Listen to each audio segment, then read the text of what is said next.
reaction on this. Let's bring in Brampton's Mayor Patrick Brown.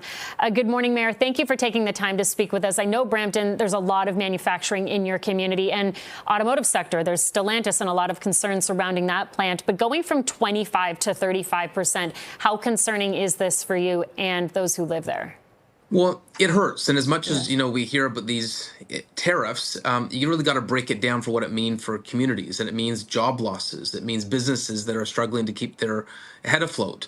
You mentioned Stellantis. They paused their reopening. They were doing a retooling to allow for electric production. And now there's no date of when they're going to reopen. That's 3,000 jobs and thousands more of associated jobs that are at risk. And so rightly so, we're nervous. We understand the vast majority of Americans don't agree with these tariffs, but we have an unpredictable U.S. president right now that is causing havoc to our economy. And I would just add, I know he's saying we're not doing enough when it comes to drug trafficking, but I also sit on the Peel Police Services Board. I have good insights into the criminal issues we have in the GTA, and I can tell you 99.9% of the drugs that come into our country come through our U.S. border. And so, talk about accountability and ownership of the public safety challenge. There's a problem with this contraband coming in, not from Canada to the U.S., but from the U.S. to Canada. When it comes to the impact for some of the major automakers, I mean, they've already reported some of their profits or lack thereof, but it seems like at this time, many are just kind of absorbing the added cost of the tariff. Is there concern from you and from others that eventually these companies could, in fact, pack up and just move to the States because it's more affordable? I'm very concerned about that. And I look at our local plant where we have 3,000 jobs that were supposed to be reopening this year. It's not reopening, and there's no date for the reopening if it will reopen. And so I'm very nervous about our automotive jobs. But I'd also say there's a supply chain that supports these auto plants, and we have just as many jobs in that supply chain that are at risk. And so, we're trying to work collaboratively and in a kind manner with our counterparts in the U.S. But at some point, when they're putting punitive tariffs on our industry, we have to push back and say this is not something that we tolerate as a country. There are families that are going to be unable to provide for themselves because of these foolish, misguided, unjustified tariffs. It seems like many people are saying it's time to push back, whether that be reciprocal tariffs or whatever. But at the same time, we're dealing with someone who is so very unpredictable, and that is challenging for anybody at the negotiating table. What do you think we should do? Is there a step you think we should be taking to try and calm things down here?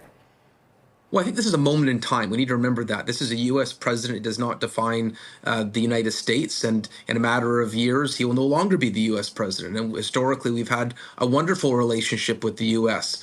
In the midst of these years, with an erratic president who changes his mind and changes the goalposts almost on a daily basis, it's not easy negotiating with that. And, I wish Prime Minister Carney well as he tries to negotiate with someone that may not even know what he wants to achieve in terms of the U.S. president.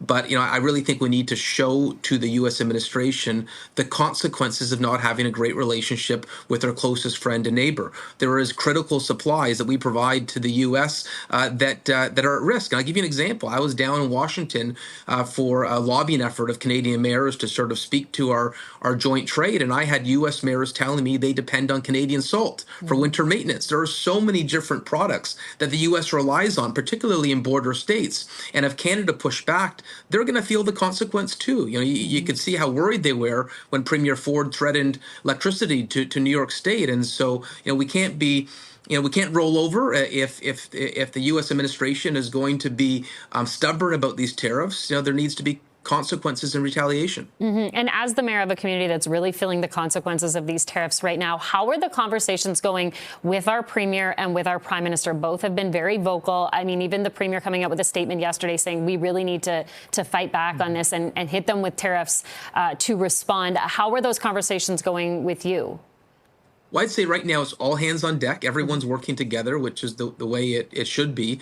We're seeing really energized made in Canada procurement policies coming into effect. For example, in Peel region and the city of Brampton, we've switched our procurement policy as long as there's tariffs in effect. We don't let American companies bid on those products. And there are some, contracts that are very valuable that the U.S. has historically benefited from in terms of being able to provide to Canadian cities and regions. And I think we're we're going to see more of that. I think we all got to stick together. And whether it's a Liberal government in Ottawa, a Conservative government at Queen's Park, whether it's on the local level, I think everyone needs to say Canada first. We're sticking together, standing up for Canadian companies and support local. Yeah, and I mean, the hope, of course, is we can reach some sort of agreement here where everyone is satisfied. Brampton's Mayor Patrick Brown joining us live this morning. Mayor, thank you so much for your time. We certainly appreciate it.